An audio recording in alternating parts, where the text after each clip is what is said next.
नमस्कार है पेन वाजपेयी अपने YouTube चैनल मेत पेन वाजपेयी पे आपका बहुत बहुत स्वागत करता हूं।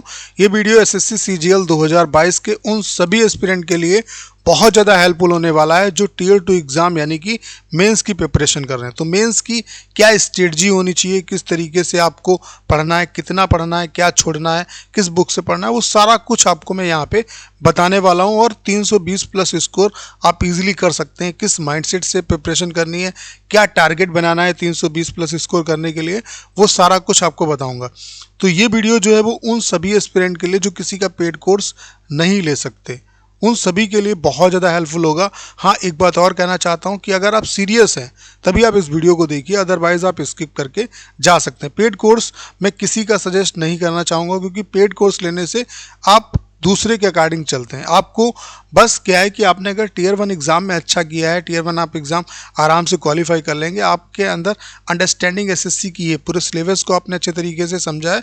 बस एक आपको गाइडेंस की ज़रूरत है। अगर वो गाइडेंस आपको मिल जाए तो बहुत ज़्यादा टाइम भी नहीं है आपके पास जितना टाइम जो टाइम बचा हुआ है जनवरी फरवरी अगर देखा जाए तो 1 से 1.5 महीने का टाइम है आपके पास। 1.5 महीने का ही टाइम आप लेके चलो। तो इस टाइम में जो भी आपको काम करना है वो अपने ऊपर करना है। तो किसी का पेड कोर्स लेने की ज़रूरत नहीं है। उसके अलावा एक क्वेश्चन ये भी उठता है कि कितना स्कोर होने पर हम टियर 2 की प्रिपरेशन करें। अब भी बहुत से स्टूडेंट कन्फ्यूज़न में है कि उन्हें प्रिपरेशन करनी चाहिए नहीं करनी चाहिए। तो मैं यही कहना चाहता हूँ कि अगर आपका यूआर कैटेगरी से अगर आपका रॉ स्कोर जो है वो 100 या उससे ऊपर बनना है तो आप टियर 2 एग्ज़ाम की प्रिपरेशन करिए बिना किसी हिचकिचाहट के। आपका आराम से यहाँ पर सिलेक्शन हो जाएगा, क्योंकि वैकेंसी 40,000 के आसपास है और 4 लाख प्लस बच्चों को यहाँ पर मौका मिलेगा। जो मेंस का एग्ज़ाम है ढेर सारी रूमर फैल रही कि वो फरवरी में हो सकता है, तो ऐसा मुझे नहीं लगता कि पॉसिबल है। जो मेंस होगा आपका वो मार्च में ही होगा, ठीक है। तो ये मान के चलिए कि आपके पास बस ये टाइम है जनवरी फरवरी, मार्च में कभी भी हो सकता है। तो इस तरीके से आपको स्ट्रेटजी अपनी बनानी है। अब बात कर लेते हैं कि कैसे आप स्कोर कैसे करेंगे। जो आपको टोटल जो स्कोर करना है, मतलब टोटल जो आपका मतलब सिलेक्शन होगा वो इन 390 नंबर में होगा। तो इन 390 नंबर में से आप 320 का टारगेट कैसे लेके चल सकते हो, कैसे आपके नंबर आएंगे। देखो, सबसे जो महत्वपूर्ण है वो ये वाला पोर्शन है। इसमें आपको बहुत ज़्यादा मेहनत करने की ज़रूरत नहीं है। देखो, ऐसा नहीं कि मेन से तो कुछ अलग से आएगा वही क्वेश्चंस आपके आएंगे, वही प्रीवियस क्वेश्चन आएंगे। तो आपको परेशान होने की ज़रूरत नहीं है। कुछ नया और कुछ बहुत ज़्यादा डिफ़िकल्ट भी पढ़ने की ज़रूरत नहीं है। देखो, ये जो आपके 180 नंबर हैं, यहाँ पे टारगेट करिए कि 160 या उससे ऊपर आपको स्कोर करना है और आप कर सकते हैं। और इसके लिए आपको बहुत ज़्यादा मेहनत भी करने की ज़रूरत नहीं है। देखो, मैथमेटिक्स और रीजनिंग, देखो मैथ्स में कुछ अब आपको जैसे किसी का पेड कोर्स लोगे वो दोबारा फिर नंबर सिस्टम आपको पढ़ाएगा, अलजेब्रा पढ़ाएगा, वो सब आपको करने की ज़रूरत नहीं। आपके कॉन्सेप्ट क्लियर हैं, जितने भी चैप्टर हैं आपके उन सभी के कॉन्सेप्ट क्लियर हैं आपके। बस आपको करना क्या है, आप ऑफलाइन में प्रीवियस जो क्वेश्चन हैं, यहाँ पे जो भी बुक मैं बताऊंगा, किसी का मैं प्रमोशन नहीं कर रहा हूँ, वो मैं अपने एक्सपीरियंस से जो मैंने बुक्स फॉलो की और जो टॉपर्स फॉलो करते हैं उनके बेसिस पे आपको बताने वाला हूँ। बाकी किसी भी बुक का मैं प्रमोशन नहीं कर रहा हूँ। तो प्रीवियस जो क्वेश्चंस हैं वो आप उनकी प्रैक्टिस करो। 2018 से लेकर के 2022 तक के जितने भी पेपर हुए हैं एसएससी के द्वारा, चाहे वो आपका जीडी वगैरह छोड़ दो, आप सीपीओ, सीजीएल और सीएचएसएल, इनको आप फॉलो करो। इनके जितने भी प्रीवियस जो पेपर हैं वो आप लगा डालो। उसके लिए आप कोई बुक ले सकते हो। और मेंस के जो भी हैं, अगर सेपरेट कोई बुक आपको मिल जाए जिसमें प्रीवियस ईयर के सारे मेंस के क्वेश्चन हो तो उसे भी आप ले सकते हो। तो उससे क्या करो, आप ऑफलाइन प्रैक्टिस करो। बाकी कॉन्सेप्ट आपके क्लियर हैं, ज़्यादा आप प्रैक्टिस करो और मॉक टेस्ट दो। प्रैक्टिस करोगे, ऑफलाइन भी प्रैक्टिस करो और मॉक दोगे तो बहुत ज़्यादा आपके अंदर निखार आएगा और आपका स्कोर बढ़ेगा भी। उसके अलावा रीजनिंग में भी कुछ अलग से नहीं पढ़ना है। ऐसा नहीं करना है कि पजल है या उसके अलावा आपके जो रैंकिंग जो पजल के क्वेश्चन है, उसके अलावा जो आपके सिटिंग अरेंजमेंट के क्वेश्चन है, यही आप पूरे दिन भर लगा रहे हो। तो ऐसा नहीं करना है। आपको क्या करना है, जैसे कि हर दिन एक पजल का एक नया टाइप उठाओ आप। तो एक क्वेश्चन अगर आप डेली टाइप मतलब प्रैक्टिस करोगे तो जितने भी टाइप के क्वेश्चन पजल या सिटिंग अरेंजमेंट बन सकते हैं तो वो आप कर लोगे। बाकी आपको बहुत ज़्यादा डिफिकल्ट आपका नहीं आएगा। तो इसमें आपको बहुत ज़्यादा टाइम खराब करने की ज़रूरत नहीं है। जो आपने रीजनिंग में पढ़ लिया, जहाँ पे जिन भी पोर्शन में आपको दिक्कत आ रही है वो चैप्टर आप पढ़ लो और बस जो प्रैक्टिस करोगे वही आपके लिए बहुत ज़्यादा हेल्पफुल होगी। तो ये जो 180 नंबर वाला जो पोर्शन है मैथ्स और रीजनिंग का, इसमें 160 आप आराम से लेके आ सकते हो। जो आपको फंसाएगा वो ये दूसरा वाला जो सेक्शन है वो फंसाएगा जो 210 नंबर का है। तो सबसे पहले आप इंग्लिश बहुत ही इंपॉर्टेंट फैक्टर होगा इस पोर्शन में। अगर आप 160 या उससे ऊपर जितना आप नंबर लेके आओगे 160 नंबर ले आ सकते हो, कोई बहुत बड़ी बात नहीं है। अगर हम यहाँ पे बात करें तो देखो इंग्लिश के क्वेश्चन 45 आ रहे हैं तो हम मान लेते हैं कि आप 40 क्वेश्चन कर लोगे अगर मेहनत करोगे, और यहाँ पे 15 क्वेश्चन तो जीएस में आराम से कर लोगे। तो 55 बने, तो 55 यहाँ कितना हुआ, 53 15 53 15 116 165 बनने हैं।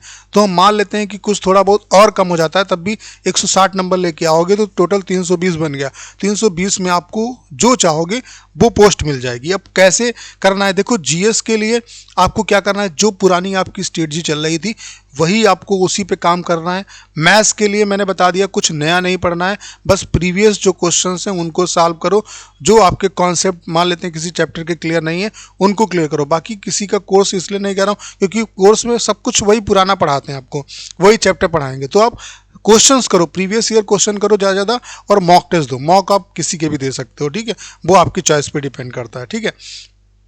तो जीएस में क्या है कि आपने सीजीएल का पेपर दिया तो इसमें देखो आप इसको एनालिसिस करो कि कैसे क्वेश्चन एसएससी पुटअप कर रहा है, करंट अफेयर्स के कैसे क्वेश्चन आ रहे हैं। तो करंट जो है वो 1 साल की आपको तैयार करनी है। मैं तो आपको रिकमेंड करूंगा कि आप 2 साल कम से कम तैयार कर लो, 2 साल पुराना करंट अफेयर तैयार कर लो, क्योंकि एसएससी थोड़ा सा पुराना भी पूछती है। उसके अलावा जो सरकार की जो स्कीम से फेमस या किसी राज्य की फेमस स्कीम है उनको भी आप अच्छे तरीके से प्रिपेयर करो। उसके अलावा स्टैटिक जीके जो है वो पढ़ते रहो, और जो जैसे सीजीएल का आपका एग्जाम हुआ इसके जीके जीएस के जितने भी क्वेश्चन है ये आप देख डालो। उसके अलावा जीडी का भी हो रहा है तो उसके क्वेश्चन देख डालो। अगर सीएचएसएल हो जाएगा पहले तो उसके सारे क्वेश्चन देख डालो। तो ये आपके लिए बहुत ज़रूरी है। उसके अलावा जो स्टैटिक जीके जिस तरीके से आप पढ़ रहे थे वही पढ़ने का सीक्वेंस रहेगा, कुछ नया ट्राई नहीं करना है। हो सके अगर मार्केट में आपको कोई बुक मिल जाए या जो न्यूज़पेपर आते हैं जो आप देखते होंगे 10 रुपए के न्यूज़पेपर वगैरह आते हैं जिसमें पूरा करंट अफेयर्स भी होता है, जीके जीएस भी होता है, तो इनसे अगर आप रीडिंग करेंगे, या ऐसी बुक भी आती है कई जिनमें सारे कॉन्सेप्ट सारे चैप्टर आपके दिए होते हैं, तो आप कोई बुक ऐसी ले सकते हो मार्केट से, ठीक है। तो उससे आप पढ़ो। बाकी जो सबसे इम्पॉर्टेंट फैक्टर है वो है आपका इंग्लिश में आपको बहुत अच्छे तरीके से प्रिपरेशन करने की ज़रूरत है। तो इंग्लिश के लिए मैं आपको बुक्स बता रहा हूँ। बाकी मैथ्स के लिए मैंने आपको बता दिया, मैथ्स में प्रीवियस के लिए आप किरण भी ले सकते हो, स्पार्क की भी ले सकते हो।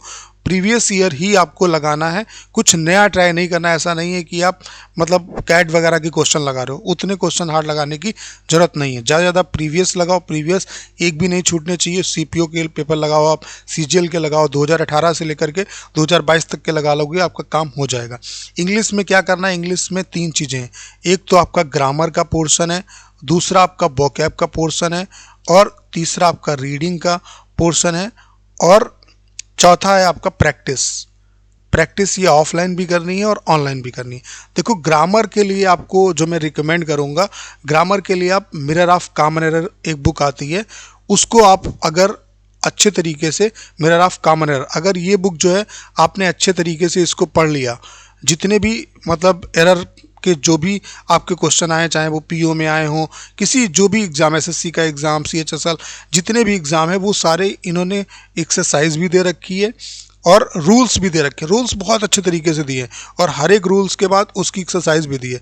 तो इस बुक को अगर आप अच्छे तरीके से पढ़ लोगे, जो बुक मैं बता रहा हूँ कि प्रमोशन नहीं कर रहा हूँ, इस बुक को आप अगर अच्छे तरीके से पढ़ लोगे तो मुझे नहीं लगता कि ग्रामर का कोई भी क्वेश्चन आपसे गलत होगा। ग्रामर का आप जो क्वेश्चन है वो आराम से कर लोगे, ठीक है, चाहे वो फिल इन द ब्लैंक्स वाला हो और चाहे आपका जो एरर वाला पोर्शन है वो भी आपका हो जाएगा, ठीक है। उसके अलावा वोकैब में आपके पास अगर एमबी है, सो फार सो गुड, कोई दिक्कत नहीं है, कोई नया लेने की ज़रूरत नहीं है। अगर आपके पास ब्लैक बुक है तो कोई दिक्कत नहीं, इन दोनों बुक में से कोई भी अगर आपके पास बुक है तो वोकैब की आप जिस तरीके से आपको ज़्यादातर वोकैब याद होंगी उनको बस रिवाइज करते रहिए डेली के रूप में, ठीक है। उसके अलावा रीडिंग के लिए आप न्यूज़पेपर जो है, न्यूज़पेपर का सहारा लीजिए। ऐसा नहीं कि एक दिन में पूरा न्यूज़पेपर पढ़ना है। आप क्या करो, जैसे टाइम्स ऑफ इंडिया आपने लिया तो आप एक दिन बस एक आप पेज पढ़ो, एक पेज क्या आप एक पूरी मतलब जो एक आपकी कोई न्यूज़ है उसको आप पढ़ो। मान लेते हैं इतनी न्यूज़ है, वो हमने पढ़ लिया, एक कोई इशू को हमने पढ़ा, उसको पढ़ो, बस उसमें देखो मीनिंग कौन कौन से फंस रहे हैं, उनको डिक्शनरी में देखो, तो इससे नए मीनिंग भी आपको मिलेंगे, यहाँ से अंडरस्टैंडिंग भी आपकी आएगी, ग्रामर के भी आप रूल देखेंगे। तो ये आपको करना है, कम से कम एक आर्टिकल आप ज़रूर पढ़ो, ठीक है। तो एक पेपर आपका कम से कम 10-15 दिन चलेगा, 10-15 दिन नहीं तो एक हफ्ते तो चलेगा ही चलेगा। तो इस तरीके से रीडिंग करना है।